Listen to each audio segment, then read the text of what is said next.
Hello everyone, welcome to G-Pod Plus 2 Humanities. It's me and Nafi. എല്ലാവർക്കും മക്കളെ G-Pod Plus 2 history ക്ലാസ്സിലേക്ക് സ്വാഗതം. അപ്പോൾ നിങ്ങളുടെ പ്ലസ് ടു ക്രിസ്മസ് എക്സാമിന് 100% ഉറപ്പായിട്ട് ചോദിക്കുന്ന ഒരു ചോദ്യമാണ് മാപ്പ് മാർക്കിംഗ്. മാപ്പ് അഥവാ ഭൂപടത്തിൽ രേഖപ്പെടുത്താൻ നിങ്ങളോട് എന്തെങ്കിലും ചോദിക്കും. അപ്പോൾ ക്രിസ്മസ് എക്സാം ആണെന്ന് വിചാരിച്ച് നിങ്ങൾ ഓണം എക്സാമിൻ്റെ പോർഷൻ സ്കിപ്പ് ചെയ്യരുത്. ഓണം എക്സാം പോർഷൻസ് എന്ത് ചോദിക്കും?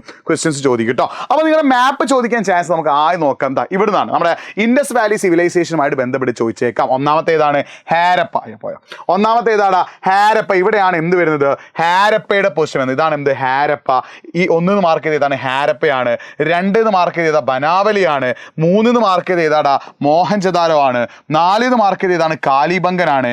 5 മാർക്ക് ചെയ്ത് ധോലാവിരയാണ്. അപ്പം ഇതേപോലെ ഡയറക്റ്റ് ആയിട്ടും ഇൻഡയറക്റ്റ് ആയിട്ടും എന്ത് ചെയ്തേക്കാം? ഇത് ചോദിച്ചേക്കാം. ഇതിന്റെ പൊസിഷൻ എന്ത് ചെയ്തോ നോക്കി വെച്ചോ.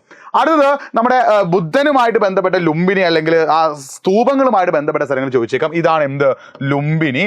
അതേപോലെ തന്നെ ക്യാപിറ്റൽ ഓഫ് മഗധ ഏതാടാ? പാടലിപുത്രയാണ്. അതേപോലെ തന്നെ സാഞ്ചില, അതായത് സാഞ്ചിയിലെ സ്തൂപത്തിന്റെ സ്ഥാനം ഇവിടെയാണ്. അതേപോലെ ഗിർണർ ഉണ്ട് അല്ലെ, ഗുജറാത്തിലെ പ്രധാനപ്പെട്ട റോക്കറ്റിച്ച് ഗിർണറിന്റെ പൊസിഷൻ ഇവിടെയാണ്. അതേപോലെ ഇവിടെയാണ് എന്ത് വരുന്നത്? സന്നദ്ധി. ഇവിടെയാണ് സന്നദ്ധി. ഇവിടെയാണ് അമരാവതി. അമരാവതിയുടെ സ്തൂപത്തിന്റെ സ്ഥാനം നിങ്ങൾ എന്ത് ചെയ്യാൻ നോക്കി വെക്കുക. ഇനി ബുദ്ധനുമായിട്ട് ബന്ധപ്പെട്ട സ്ഥലങ്ങളാണ്. ഒന്ന് Lumbini, the birth place of Buddha, Lumbini ഉണ്ട്. അതേപോലെ തന്നെ ബുദ്ധ നിബ്ബനായ സ്ഥലം കുശിനഗർ. ഇവിടെയാണ് എന്ത് വരുന്നത്? കുശിനഗർ വരുന്നത്. ഇവിടെയാണ് എന്ത് വരുന്നത്? ഷാരാനാഥിലെ ബുദ്ധൻ ആദ്യമായിട്ട് പ്രസംഗിച്ച സ്ഥലം ഷാരാനാഥ്. ബുദ്ധന് ബോധോദയം കിട്ടിയ സ്ഥലം ബോധ്ഗയ. ഇവിടെയാണ് വരുന്നത്. പൊസിഷൻ എന്ത് ചെയ്തോ നോക്കി വെച്ചോ. വളരെ വളരെ ഇമ്പോർട്ടൻ്റ് ആണ്. പിന്നെ നിങ്ങൾ നോക്കേണ്ടത് ഇതാണ്. കൊളോണിയലിസം ആൻഡ് കൺട്രി സൈഡിൽ രാജ്മഹൽ കുന്നുകളുണ്ട്. ഈ ഏത് മാർക്ക് ചെയ്താണ്? രാജ്മഹൽ കുന്നുകളാണ്. ബിന്ന് മാർക്ക് ചെയ്ത ബംഗാളാണ്. അതേപോലെ തന്നെ ഈ സീന്ന് മാർക്ക് ചെയ്ത് അല്ലട്ടോ, ഇത് സി ആണ്. സീന്ന് മാർക്ക് ചെയ്ത് ഏതാടാ? നമ്മുടെ ഏതാണ്? സീന്ന് മാർക്ക് ചെയ്ത് ഏതാണ്? മുംബൈ ആണ്. ഡീന്ന് മാർക്ക് ചെയ്തതാണ് ചെന്നൈ ആണ്. അപ്പോൾ ഈ ഒരു സാധനത്തിന്റെ പൊസിഷൻ നിങ്ങൾ എന്ത് ചെയ്യുക? ഒന്ന് നോക്കി വെക്കുക. പിന്നെ ഇമ്പീരിയൽ ക്യാപിറ്റൽ വിജയനഗരയിൽ നിങ്ങൾ ശ്രദ്ധിക്കണേ. 1 മാർക്ക് ചെയ്ത് ഏതാടാ? തഞ്ചാവൂരാണ്. 2 മാർക്ക് ചെയ്ത് ഏതാണ്? മൈസൂരാണ്. 3 മാർക്ക് ചെയ്താടാ? മധുരയാണ്. 4 മാർക്ക് ചെയ്താ? കാഞ്ചീപുരമാണ്. 5 മാർക്ക് ചെയ്താ? വിജയനഗരയാണ്. 6 ഏതാണ്? ഗോൽക്കണ്ടയാണ്. 7 ബിദാറാണ്. 8 ബീജാപൂരാണ്. ഇതിലും ഏതെങ്കിലും ഒന്ന് എന്ത് ചെയ്തേക്കാം? മാപ്പിൽ മാർക്ക് ചെയ്യാൻ ചോദിച്ചേക്കാം.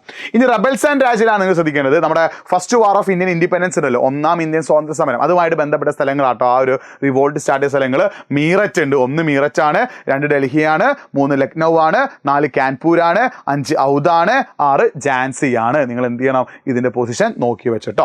ഇനി റബൽസ് ആൻഡ് രാജ് എന്നുള്ള ചാപ്റ്റർ തന്നെ അമൃത്സർ, നമ്മുടെ ജാലിയൻ വാലാബാഗ് നടന്ന അമൃത്സർ 1 മാർക്ക് ചെയ്തതാ?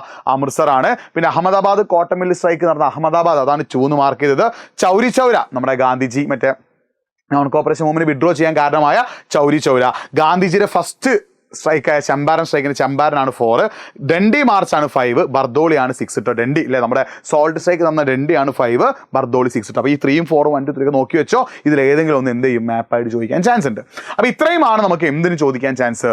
മാപ്പ് മാർക്കിങ്ങിൽ ചോദിക്കാൻ ചാൻസ്. അപ്പോൾ നിങ്ങൾ കൂടുതൽ ഇമ്പോർട്ടൻസ് കൊടുക്കേണ്ടത് ഇവിടുന്ന് ഇങ്ങോട്ടേക്കാണ്. ഈ ഇതാണ് കൊളോണിസം ആൻഡ് കൺട്രി സൈഡ്, ഈ ഒരു ഭാഗത്ത് നിന്ന് മാപ്പും, അതേപോലെ ഇമ്പീരിയൽ ക്യാപിറ്റൽ വിജയനഗരയുടെ മാപ്പും, റബൽസ് ആൻഡ് രാജിന്റെ മാപ്പും. ഈ മാപ്പാണ് നിങ്ങൾ കൂടുതലായിട്ട് എന്ത് കൊടുക്കേണ്ടത്? ഇമ്പോർട്ടൻസ് കൊടുക്കേണ്ടത് കേട്ടോ. അപ്പോൾ ഇതിൽ നിന്നാണ് മിക്കവാറും ക്രിസ്മസ് എക്സാമിന് എന്ത് ചോദിക്കുക? മാപ്പ് ചോദിക്കുക. ഈ മാപ്പിന്റെ പൊസിഷനൊക്കെ എന്ത് ചെയ്യുക? നോക്കി വെക്കുക. അപ്പോൾ ഇതേപോലെയുള്ള വീഡിയോസൊക്കെ നമ്മൾ നമ്മുടെ ചാനൽ ഇനിയും തരും. നിങ്ങളുടെ ക്ലാസ്സിൽ ആരൊക്കെ പ്ലസ് 2 ഹിസ്റ്ററി, നിങ്ങൾക്ക് ആർക്കൊക്കെ പ്ലസ് 2 ഹിസ്റ്ററി പഠിക്കുന്നവരായിട്ടുള്ളവരായിട്ട് അറിയാമോ, അവർക്കൊക്കെ വീഡിയോ ലിങ്ക് അയച്ചു കൊടുക്കാം. വീഡിയോ നിർബന്ധമായിട്ടൊന്ന് ലൈക്ക് ചെയ്യാനും അതേപോലെ ഫ്രണ്ട്സിനൊക്കെ ഷെയർ ചെയ്ത് കൊടുക്കാനും പറയാം. അടിപൊളിയായിട്ട് പഠിച്ചാൽ മാത്രമേ ഏറ്റവും ബെസ്റ്റ് റിസൾട്ട് നിങ്ങൾക്ക് നേടിയെടുക്കാൻ പറ്റൂ. അപ്പോൾ എല്ലാവർക്കും പ്ലസ് 2 ഹിസ്റ്ററി എക്സാം ഈസി ആവട്ടെ. 4 മാർക്കിന് എന്ത് ചോദിക്കും? മാപ്പ് ചോദിക്കും. വീണ്ടും കാണാം. It's me Nafi signing off. By.